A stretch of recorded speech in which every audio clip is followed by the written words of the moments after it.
Hola chicos, ¿me escuchan? Sí, profe. ¿Cómo está? Bueno, perdonen el retraso, pero estábamos con unos problemas técnicos para poder arrancar. Eh, bueno, ya calculo que deben estar conectados todos, así que arrancamos. Somos 38, somos poquitos. Bueno, cuéntenme un poco. Hoy nos toca el taller seminario, taller de drogas antisecretoras, gastroprotectoras y estimulantes de la secreción mucosa.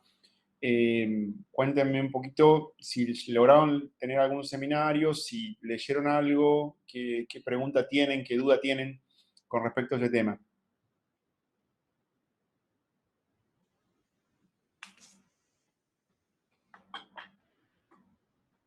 ¿Ninguna?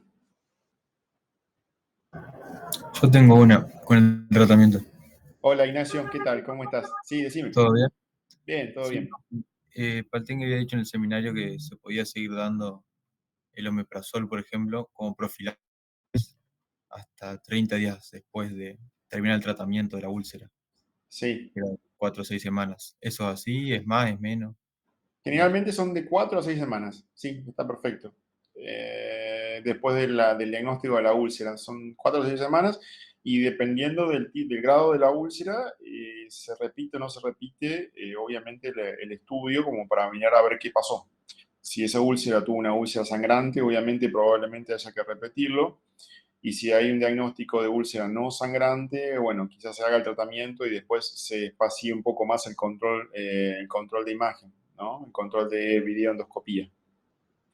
Pero ahora vamos a ver puntualmente en el caso, porque la realidad es que el taller lo centré en inhibidores de bomba de protones, quizá que son las drogas más importantes en este taller. Y dentro de este grupo de objetivo del taller, ustedes tienen 4 o 5 indicaciones de los inhibidores de bomba de protones. Uno, el tratamiento, como decís vos, de una úlcera gastroduodenal o úlcera péptica.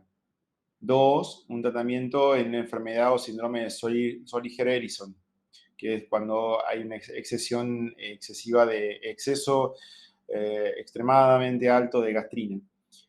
Tres, tratamiento preventivo o sintomático de pacientes que reciben antiinflamatorios no esteroides.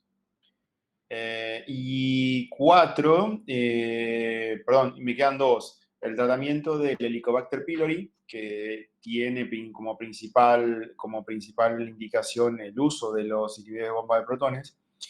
Y después, como último, no menos importante, el tratamiento de una enfermedad por reflujo gastroesofágico, básicamente, o por gastritis crónica, básicamente, ¿no? En el caso de gastritis crónica, reflujo gastroesofágico. Pero bueno, esas serían las 5 indicaciones principalmente puntuales del uso de los inhibidores de bomba de protones. Y ahí, en ese caso, en cada una vamos a ir viendo dosis y tiempos, como para que vos te quedes tranquilo.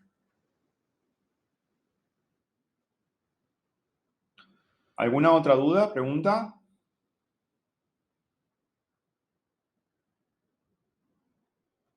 Bueno. Yo le quería hacer una pregunta, inhibidores de bomba de protones. Sí, Cecilia, decime. Que dice contraindicaciones, decía insuficiencia hepática relativa, ajuste de dosis. Qué buena aclaración. No están contraindicados, en realidad. A ver, ¿dónde yo no los daría? En el curso, por ejemplo, de una hepatopatía grave, con insuficiencia hepática grave, trataría de no usarlos y usaría un inhibidor de H2, como por ejemplo famotidina o ranitidina. ¿Por qué? Porque ustedes saben que el principal metabolismo de los inhibidores de bomba de protones son los citocromos P450, citocromo, que hay dos tipos de enzimas de citocromos que metabolizan los inhibidores de bomba y que en pacientes con hepatopatía avanzada eso va a estar muy enlentecido. Y hay otra aclaración, que por ahí en el libro está nombrado, pero sobre todo pacientes asiáticos que tienen una genética con un citocromo P450 con un metabolismo mucho más lento los inhibidores de bomba de protones. En esos pacientes yo debería ajustar la dosis. No están contraindicados en ellos, pero sí, por ejemplo, si vos das en un paciente normalmente 40 miligramos de omeprazol, en este vas a darle 10 o 20, como para que vos te quedes o sepas eso. Siempre acuérdense de que un paciente asiático o con rasgos asiáticos, una familia que vino de, no sé, llámese Japón, China, y está viviendo en Argentina, tiene hijos argentinos, obviamente los hijos van a nacer con rasgos asiáticos, probablemente. Ese paciente, si el día de mañana desarrolla una gastropatía erosiva y tienen que tratarlo, ajustenle la dosis más paulatinamente y con dosis más bajas, porque probablemente entre un 10 a un 20% de esos pacientes tienen la mutación genética para metabolizar más lento esa medicación. ¿Bien? Gracias. No, por favor. ¿Alguna otra pregunta?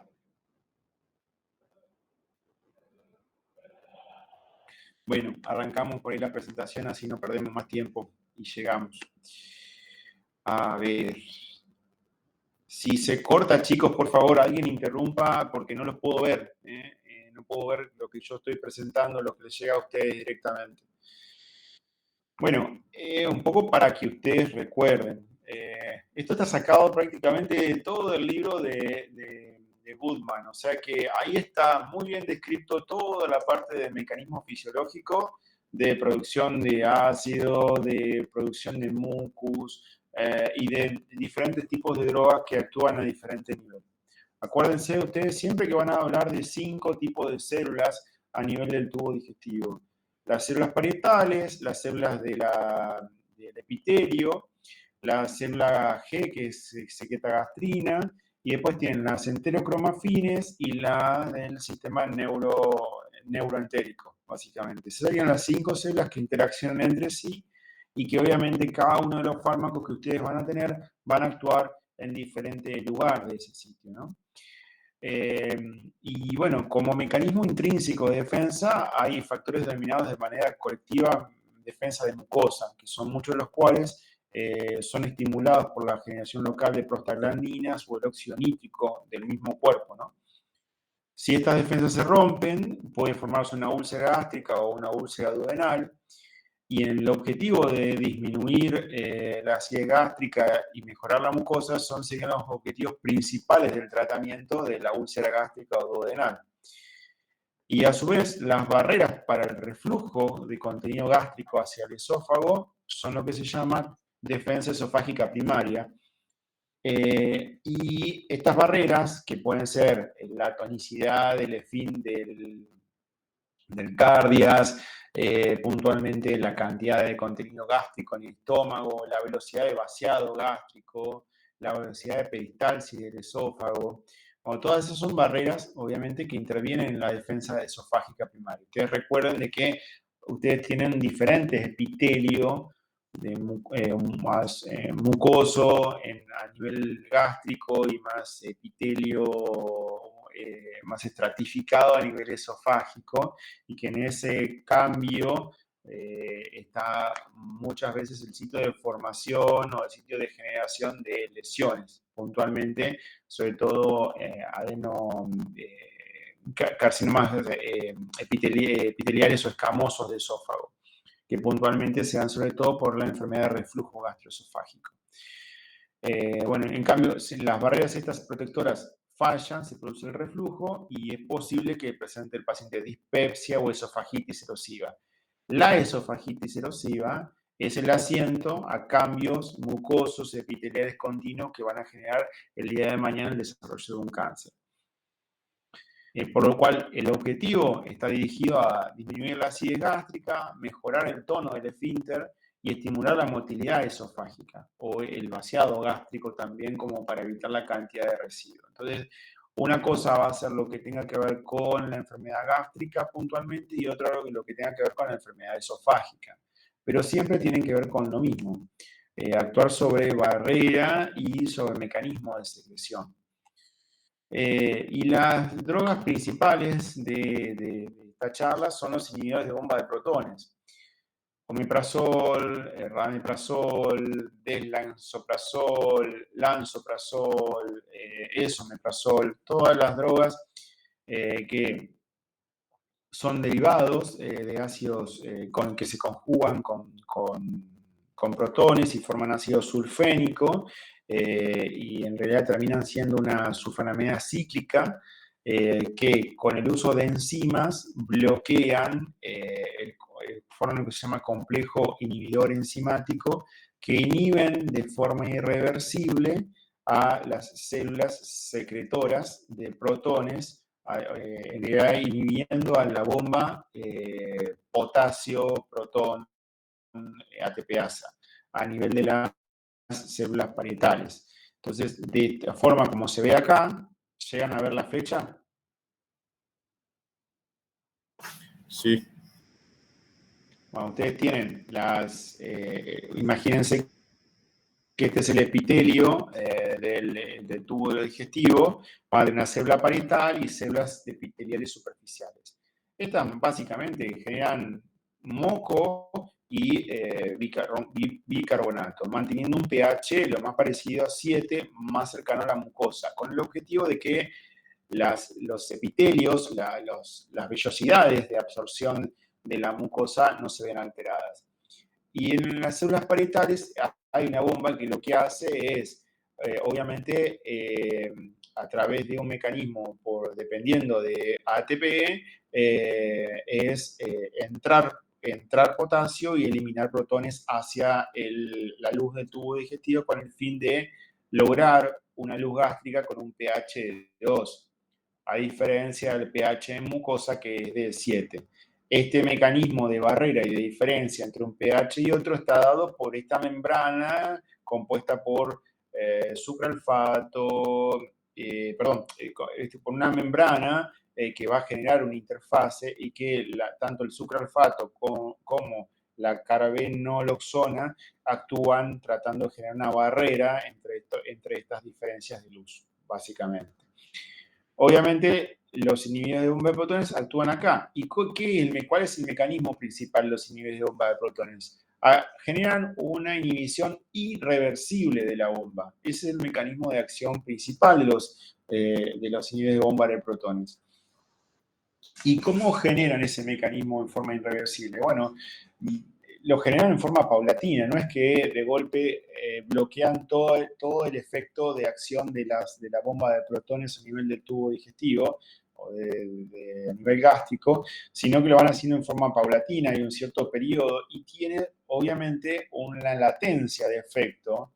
Por eso generalmente se dan una vez por día, porque al generar la inhibición irreversible, la nueva producción de células y en realidad, nuevas enzimas o proteínas que se van a unir a la membrana de esa célula, va a tardar entre 24 y 48 horas en recuperarse. Es decir, que ese efecto tiene efecto duradero durante 24 a 48 horas. Por eso, pese a que la vida media del fármaco es corta, al generar un mecanismo de inhibición irreversible, permite darlo una vez por día. Esa sería un poco la explicación de por qué lo damos una vez por día cuando tenemos que usar dosis profilácticas, obviamente. Entonces, acá como les puse, mecanismo de acción, inactivación irreversible de la bomba, tienen vida media mucho más corta en plasma, en momentos iniciales aparentemente como media hora o a 3 horas, pero bloquean el paso vinal de la producción de ácidos, suprimen de manera efectiva la producción de ácido estimulado, independiente del estímulo del cuerpo que genere esa producción. Entonces, de esa forma se pueden dar una dosis por día. Y generalmente se da a la mañana porque es la principal carga de protones que hay durante el ayuno al momento de levantarse, por estímulo fisiológico, básicamente. Acá les pongo al costado los 6 tipos de inhibidores de bomba de protones que hasta ahora están aprobados y en uso común. Todos están disponibles en Argentina, creo que el rabeprazol también, pero los que más usamos puntualmente es el omeprazol y el esomeprazol. pero están en uso los 6 disponibles. Ahora vamos a ver las dosis. Y como yo bien les decía hace un rato, el uso de los inhibidores de bomba de protones puede ser en el tratamiento de una úlcera péptica, en la enfermedad por reflujo gastroesofágico o en evitar la producción de reflujo, en la enfermedad en síndrome de Solig-Ellison, donde hay una alta producción de gastrina y obviamente una acidificación de la luz de la luz del estómago, perdón, y obviamente está dado por la aparición de un tumor que produce obviamente gastrina.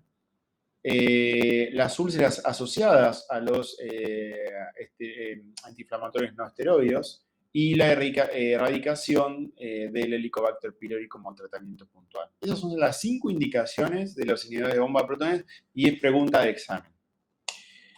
Bien, ¿cómo se absorben, cómo se eliminan, cómo se metabolizan los citocromos, las inhibidores de bomba de protones? Ya lo vimos, un poco lo expliqué con la pregunta que me habían hecho por ahí al principio.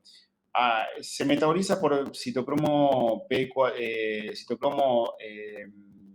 2,6,19 o citocromo 3A4, que son las principales enzimas hepáticas que la metabolizan. Pero en los asiáticos, yo les aclaré que son más propensos que los caucásicos o los africanos a tener genotipos con esta expresión, que es la CIP2-C19, que se correlaciona con un metabolismo más lento de los inhibidores de bomba de protones. Fíjense que 23% menos un 3% respectivamente, por lo que contribuyen a mayor eficacia o toxicidad en el grupo étnico, como uno lo vea.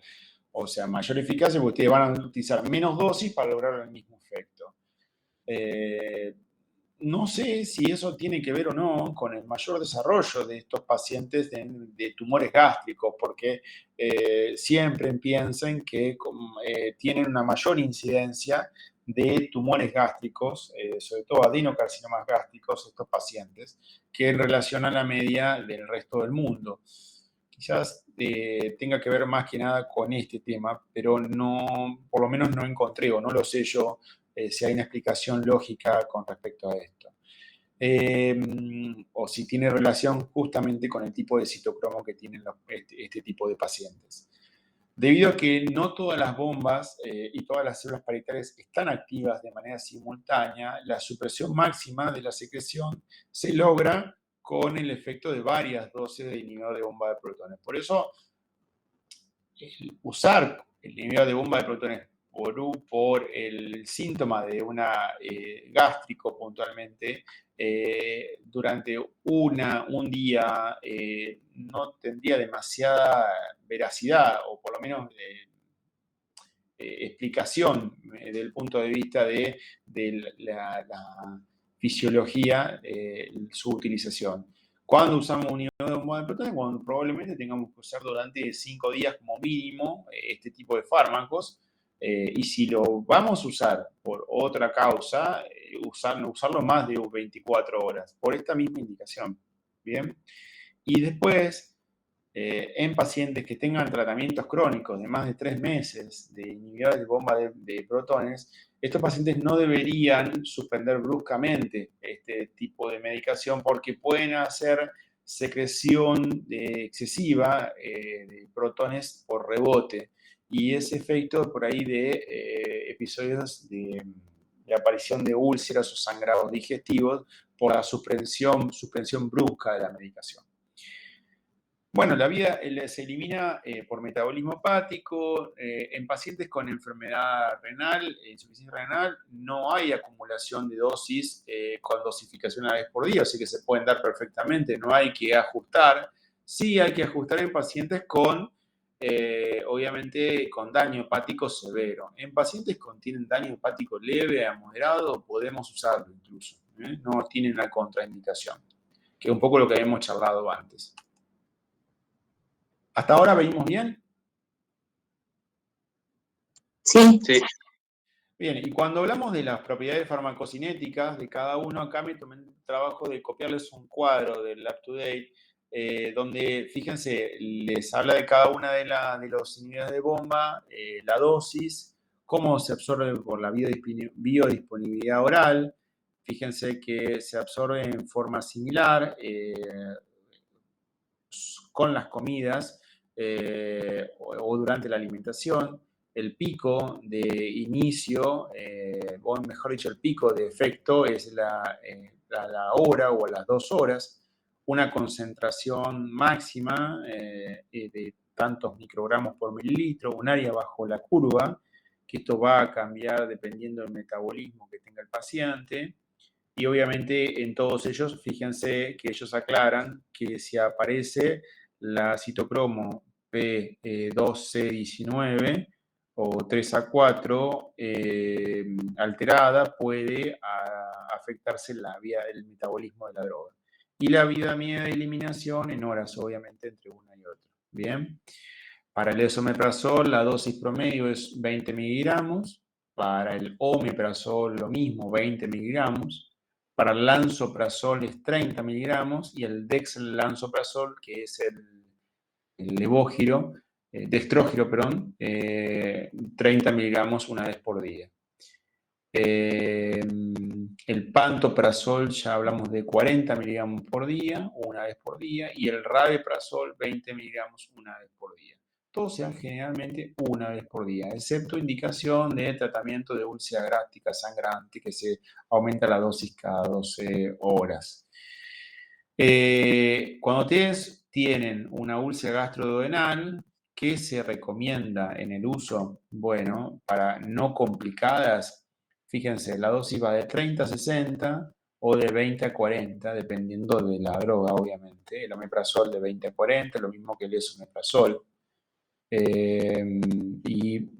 Para el pantoprazol 40 y el rabeprazol 40. Por el tema, más que nada, esto es probablemente por la afinidad que tiene de desintegración y metabolismo rápido y bloqueo rápido del inhibidor de bomba de protones. Acá son las dosis sacadas del libro del Goodman. Fíjense cuando hay una úlcera activa. O sea, obviamente los antiinflamatorios reducen el riesgo, hay que hacer reducción del riesgo con 20 a 40 al día del esomeprazol, y lo mismo para el derivado de estroncio del esomeprazol, con una reducción del riesgo claro de sangrado por el uso de los antiinflamatorios. En el caso de una úlcera activa con el lansoprazol, las dosis serían de 15 a 30, en omeprazol de 20 a 40, y generalmente son de 4 a 8 semanas, que pueden ser 6 semanas también, como está descrito. Bien. Y después podría dejarse una terapia de mantenimiento dependiendo si el paciente tuvo sangrado digestivo o no. Si tuvo sangrado digestivo, es muy probable que el paciente necesite de por vida el uso del inhibidor de bomba de protones. Por lo cual es importante ir chequeando y controlando las dosis del paciente y no que quede con dosis elevadas. Sobre todo omeprazol, no debería tener un paciente añoso una dosis de 40 miligramos por día durante mucho tiempo. Más que nada porque se asocia al desarrollo de otro tipo de patologías, un aumento en la incidencia de efectos adversos relacionados con esta medicación, aunque el perfil de tolerancia es bastante bueno. Pero como hay algunos trabajos con pacientes añosos de 40 miligramos que aparecen poliposis gástricas, desarrollo de trastornos de vía anemia crónica por el déficit de vitamina B12, uno trataría de usar menos dosis. Y después aparecen los análogos de las prostaglandinas. Ustedes acuérdense de que cuando las prostaglandinas son un aumento en la secreción del mucus gástrico y obviamente con la reducción del pH a nivel de la luz. Y un análogo que produzca esto va a generar una mejora en la situación de la úlcera, obviamente con mejoría de la condición o del tratamiento, pero sin tanta efecto a largo plazo como lo tienen los inhibidores de bomba de protones. O sea que la indicación 1A sería para una úlcera gastroduodenal, inhibidor de bomba de protones. Y en algunos casos podemos llegar a usar el misoprostol cuando no hubo buena respuesta o como coadyuvancia al uso del inhibidor de bomba de protones. ¿Está? Y la dosis es 200 miligramos 4 veces por día. La FDA aprobó el uso de esta medicación en dosis más bajas, pero los efectos sobre la úlcera no están todavía documentados, que realmente sirva cuando hay menos dosis. Cuando tengo enfermedad por reflujo gastroesofágico, ¿qué damos? Bueno, inicialmente algunos expertos dicen tiempo corto, 2 semanas, menos de 2 semanas, cuando hay enfermedad leve o en forma intermitente, o no hay evidencia de lesiones con esofagitis erosiva. Y algunos expertos dicen que podrían usar bloqueantes 2 veces por día de H2, del receptor H2, como la famotidina o ranitidina, y ver si el paciente no responde, recién ahí empezar con los inhibidores de bomba de protones. ¿Cuánto dan? 10 miligramos una vez por día y se aumenta a 20 miligramos hasta 8 semanas, y si fuese necesario. Y se discontinúa cuando el paciente está asintomático durante las 8 semanas, obviamente, ¿no? Si el paciente continúa asintomático, hay que ver puntualmente qué es lo que está pasando. Hay que descartar eventualmente si hay Helicobacter pylori o no. Y si es severo o hay síntomas muy frecuentes, que pueden ser más de 2 episodios por semana, acá estábamos hablando de episodios semanales y no del tiempo. En el caso anterior, eran menos de 2 episodios por semana de síntomas gástricos, y más de 2 episodios ya se considera severa o de frecuencia más alta. O hay presencia de esofagitis erosiva. En ese caso van a usar dosis más altas, van a usar 20 a 40 miligramos una vez por día. Bien, y 8 semanas también la dosis. Y si hay pacientes con esofagitis erosiva o esófago de Barrett, se debería continuar una dosis de mantenimiento después de las 8 semanas de 20 miligramos día. Siempre hablando de omeprazol, en este caso es la droga usada, o esomeprazol. Y si después hay síntomas residuales, a pesar de que se da 40 miligramos una vez por día, bueno, hay que obviamente derivar a un gastroenterólogo, obviamente, o por forma oportuna, y se puede hacer dosis como partidas, por decirlo así, o dosis intermitente de 20 miligramos 2 veces por día, hasta aumentar a 40 miligramos 2 veces por día, o obviamente cambiar a otro inhibidor de bomba de protones. Generalmente lo que ocurre es que el paciente tiene alguna transgresión en el tratamiento, suspende la droga bruscamente, entonces aparece un rebote, reflujo por rebote, y eso genera la úlcera. Siempre hay que indagar cómo tomaba el paciente la medicación, si la suspendió en algún momento, si cambió de marca, ese tipo de cosas que son importantes saber. ¿Hasta ahora me siguen? Sí. Chicos, bien. Bueno, y otra indicación es la enfermedad de Zolliger, el síndrome de Zolliger-Ellison. ¿Se acuerda alguien qué era el síndrome de Zolliger-Ellison? Es un tumor productor de gastrina, es decir, Perfecto. hay una hipergastrinemia que genera múltiples úlceras, básicamente. Exacto. ¿Y se asocia a qué? Una gastritis atrófica autoinmune. Perfecto. ¿Y a qué otra patología o dentro de qué cuadro se puede asociar, chicos?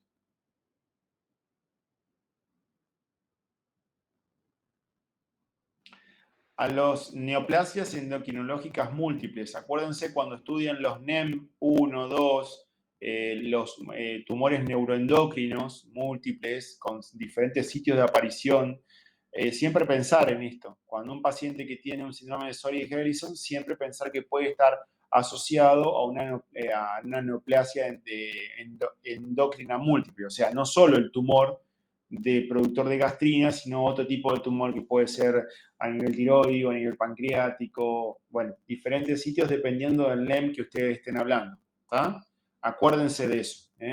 que sea el punto, si ustedes diagnostican un tumor gástrico productor de gastrina, tienen que ir a buscarle otro tumor neuroendocrino por la asociación de este tumor con este tipo de patologías neuroendocrinas o síndromes neuroendocrinos múltiples, ¿está?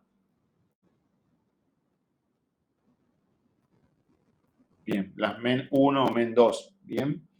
En el caso de los síndromes de Solig-Harrison, podemos usar cualquier inhibidor de bomba de protón. Obviamente los pacientes deben tener una vez al día un mantenimiento, un régimen de mantenimiento.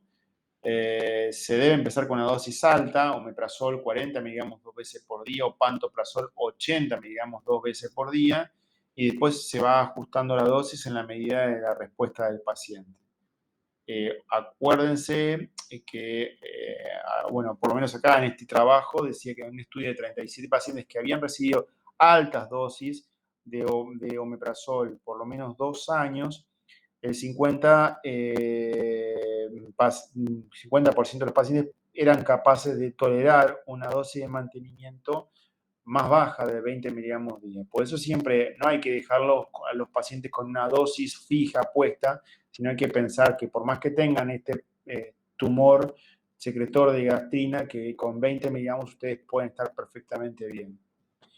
Y alrededor del 95% de los pacientes sin MEN1 hay un reflujo gastroesofágico y a veces los pacientes que tenían una gastrectomía en contexto de este diagnóstico pudieron también reducir la dosis de esta medicación, de los inhibidores de bomba de protones. Obviamente, al reducir la cantidad de células parietales con productoras o que tienen en su pared la bomba potasio ATPasa protón. Entonces, de alguna forma, ustedes deberían, por lo menos, tratar en forma crónica a este paciente reduciendo las dosis, y generalmente se ven que en los controles con enfermedad de Solig-Harrison por más de 10 años tienen buen control de los niveles de protones a nivel de la luz, y obviamente evitan los efectos crónicos. Algunos pacientes tienen efectos por la baja niveles de vitamina B12, obviamente por el déficit de absorción a nivel de la luz gástrica, pero bueno, eso es otro cantar. Otra indicación es el uso en AINES para la prevención en pacientes que obviamente tienen tratamientos con AINES prolongados, y la indicación debería ser que todos los pacientes que tienen un tratamiento de más de 5 días con un antiinflamatorio no esteroideo deberían recibir un inhibidor de bomba de protones. ¿Y es lo mismo dar un inhibidor H2 que un inhibidor de bomba de protones? No. Lo ideal es dar un inhibidor de bomba de protones a esos pacientes. Siempre acuérdense, excepto que el paciente esté tomando en forma crónica paracetamol, que es el único antiinflamatorio no esteroideo que no genera gastritis en forma crónica o generación de úlceras duodenales sangrantes en forma crónica. Y acá hay un apartado que lo saqué del Lab Today que les comentaba sobre el uso de los inhibidores de bomba versus el misoprostol. Se pueden usar las dos drogas. Lo que se recomienda es que en primer término ustedes usen los inhibidores de bomba y reserven el misoprostol cuando es refractario, cuando hubo alguna otra circunstancia por la cual ustedes no pueden usar un inhibidor de bomba de protón. Por ejemplo, no sé, una alergia que tiene el paciente a los inhibidores de bomba no está reportado, pero hay pacientes que pueden ser alérgicos. Y bueno, en ese caso, ustedes deberían rotar a otra droga, no usar inhibidor de bomba. En el caso de la prevención, con usar esomeprazol, fíjense que acá hay diferentes reportes de trabajos. Hay un estudio que se usaba el Celecoxib, que es el inhibidor de la COX-2, en el estudio llamado Precision, y evaluaron a pacientes que tenían artritis reumatoidea, dolor con resistencia al uso de la acetaminofén o el paracetamol, y que habían aumentado el riesgo cardiovascular por enfermedad y la mayoría tomaba dosis baja de aspirina, pero no desarrollaron úlceras de alto riesgo en comparación con el uso de omeprazol o de esomeprazol en ese caso. O sea que a través de estos estudios se comprobó que el uso crónico de estos bloqueantes evita el efecto crónico que tienen estas drogas sobre el tubo digestivo. Y aparentemente son mejores tolerados que el misoprostol en comparación a los inhibidores de bomba de protones. Bien.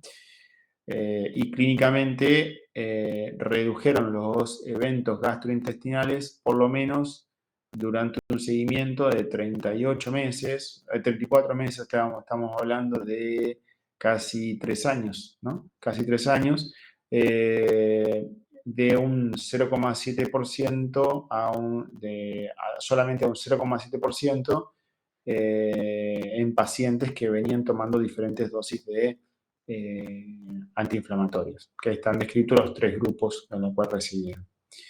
Bueno, lo único para comentar acá es simplemente que sean dosis más bajas durante el tiempo que se use el antiinflamatorio, y una vez que se corte el uso del antiinflamatorio, obviamente reducir en forma paulatina el uso del inhibidor de bomba de protón para no generar un efecto rebote.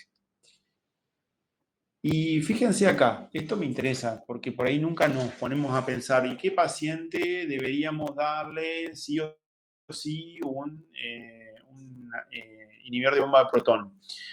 En mi opinión, a todos. Pero bueno, si ustedes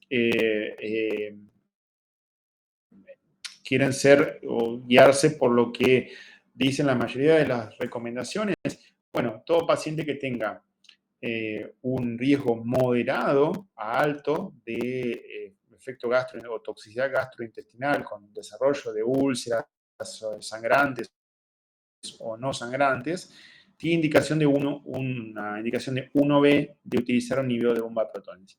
¿Y cuáles son esos pacientes con riesgo moderado o riesgo alto? Bueno, acá hay 2 colegios. El Colegio Cardiológico Americano en el 2008 publicó en las guías y hay otra guía del Colegio de Gastroenterólogo Americano también. Y en los casos, ¿qué dicen? ¿Cuáles son los factores que deberían ser considerados como aumento del riesgo para toxicidad gastrointestinal con el uso de AINES? Bueno, historia previa de enfermedad ulcerosa o complicación ulcerosa, uso de un inhibidor de antiplaquetario dual, como por ejemplo usar clopidogrel y usar aspirina, usar un anticoagulante de forma crónica, o tener 2 o 3 de los siguientes: más de 60 años, uso de corticoides o dispepsia o reflujo gastroesofágico. Estos pacientes, si tienen obviamente algunas de estas características y algunos de estos ítems o factores, se considera de moderado o de alto riesgo. Y en ese caso debería recibir siempre un inhibidor de bomba de protones. En el 2009, en forma separada, no sé por qué, porque se tuvieron discusiones sobre el tema, los gastroenterólogos americanos publicaron otra clasificación en bajo, alto y moderado para toxicidad. Y ellos establecieron, a su vez, la complejizaron un poco más. Bajo riesgo cuando no tenía ninguno de los 4 factores de riesgo importantes, incluido esto, obviamente, ¿no? De que este se divide en 3, pero ninguno de los 4 que estaban acá. Moderado cuando por lo menos tenía 1 a 2 y alto lo definen cuando tienen más de 3 o igual de 3 de factores de riesgo. ¿Está?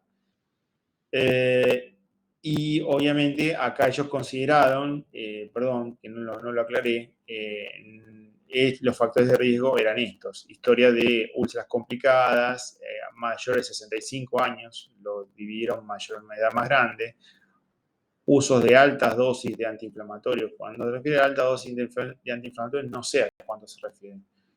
Bueno, es lo mismo dar una dosis de 75 miligramos de diclofenac en una paciente que pesa 50 kilos que dan una dosis de diclofenac en un paciente que pesa 100.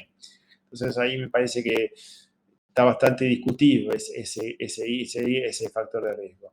Y el uso de aspirina, obviamente, que pueden ser también corticoides o anticoagulantes, también sería el cuarto factor. Bien, en este caso, ellos consideran estos para definir alto, moderado, bajo, y dicen, si es moderado o es alto, tiene que recibir un inhibidor de bomba de protones. ¿Cuánto? Bueno, acá están las dosis. Lansoprazol de 15 a 30, esomeprazol de 20 a 40, todos los que están aprobados por la FDA.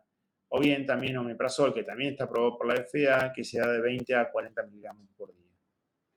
Y por último, la indicación en el caso de tratamiento con Helicobacter pylori. Acuérdense que es una bacteria que anida generalmente en el tubo digestivo, en el antro gástrico, en la luz gástrica, que a la larga va a generar una alteración obviamente del pH en la luz gástrica, y eso obviamente va a generar múltiples complicaciones, entre las cuales está la dispepsia, la enfermedad por reflujo gastroesofágico y a la larga el desarrollo de un cáncer secundario. Existen terapias secuenciales o terapias diarias, o terapias con estándar, una terapia secuencial o terapia triple o cuádruple, dependiendo de la cantidad de drogas que usen, obviamente, el paciente. En el caso de la terapia triple, se da por 14 días, un inhibidor de bomba con claritromicina más amoxicilina de 1 gramo, 2 veces por día.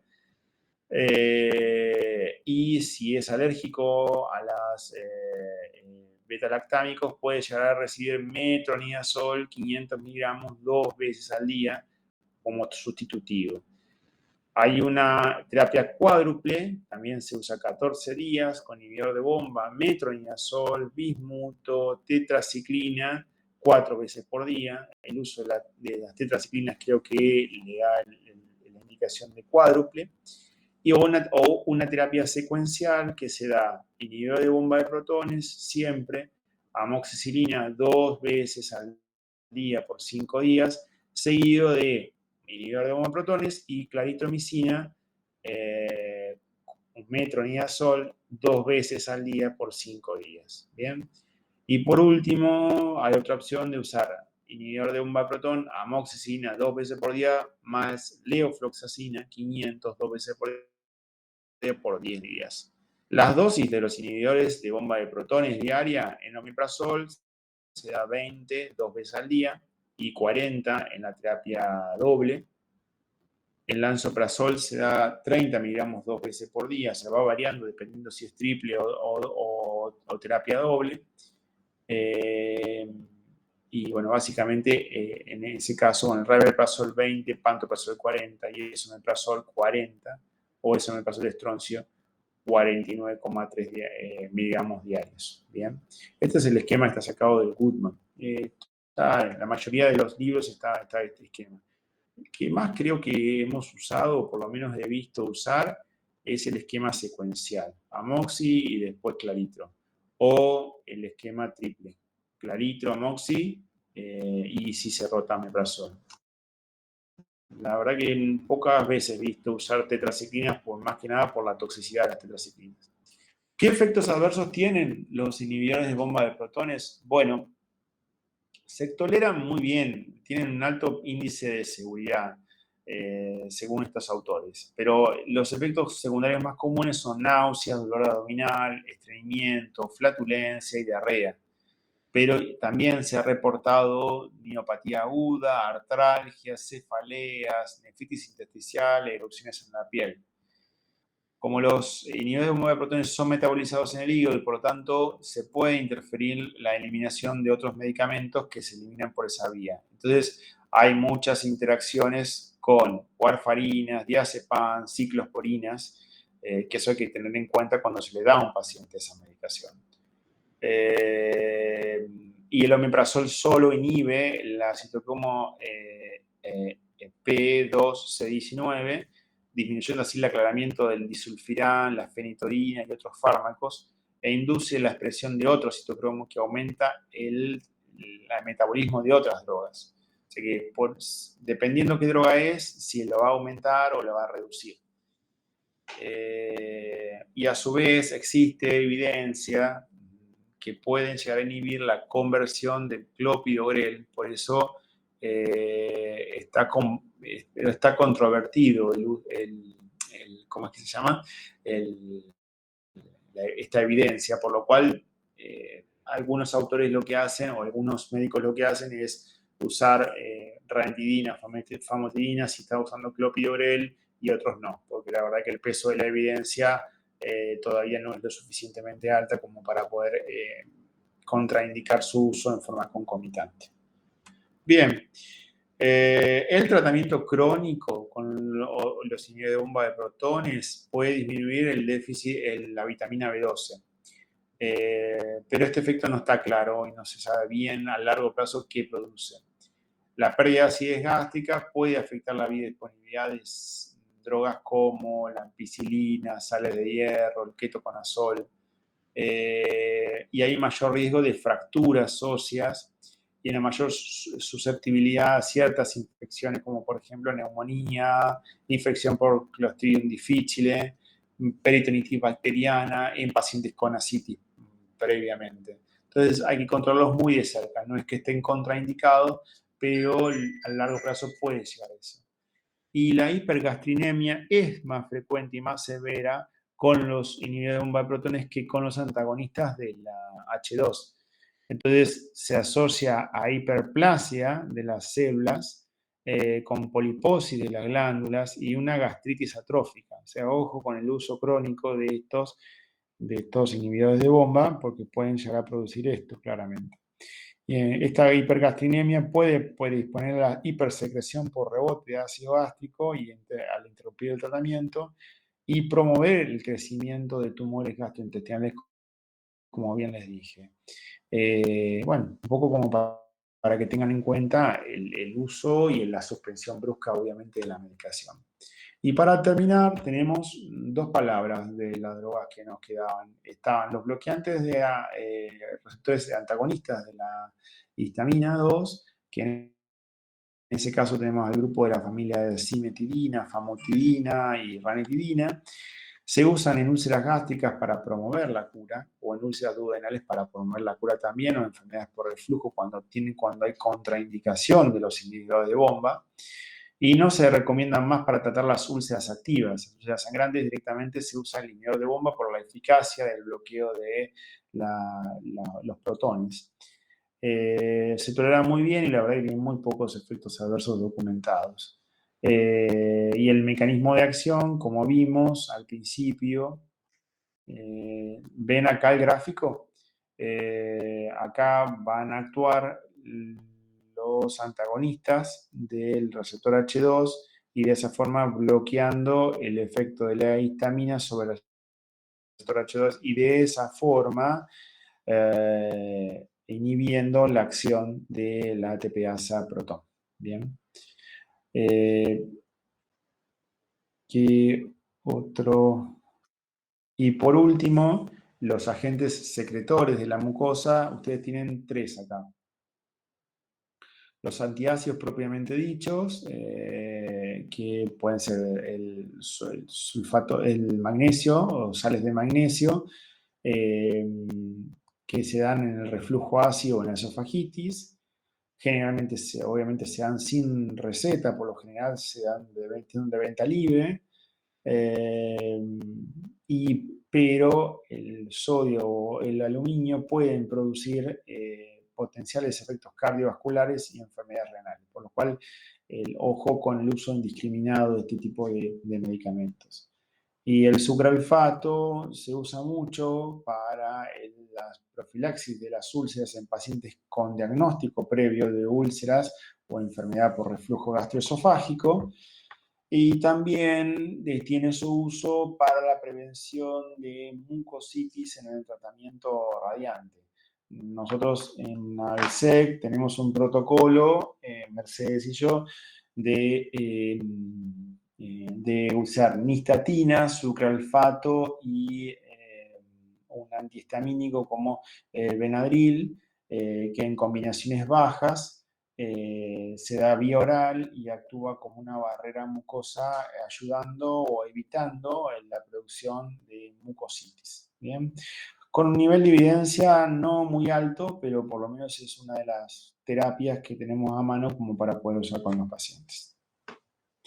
¿Alguna pregunta, chicos? De mi parte no, profe. Bueno, Yo tengo una pregunta. sí, ¿Cómo se reduce la dosis? Porque dijo hoy que se reducía gradualmente. sí, exacto. La realidad es que vos, si venís con una dosis de 40, deberías pasar la mitad de 20 y dejarla un tiempo más y después pasar a dosis intermitente. Un día sí y un día no. O a los 2 días sí y después suspender. Esa sería la indicación. No suspenderla de golpe.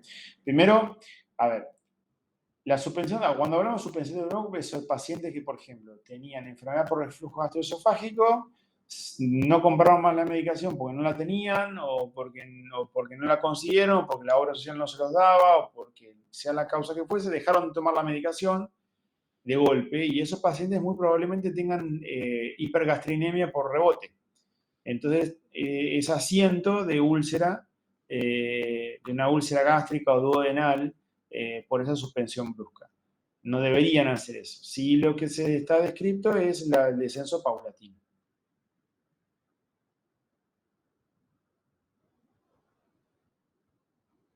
¿Hola? Bien, bien, muy claro. Bueno. Bueno, chicos, dejamos acá. Chao. Nos vemos. Gracias. Saludos. Chao, chao. Chao, gracias. Luego.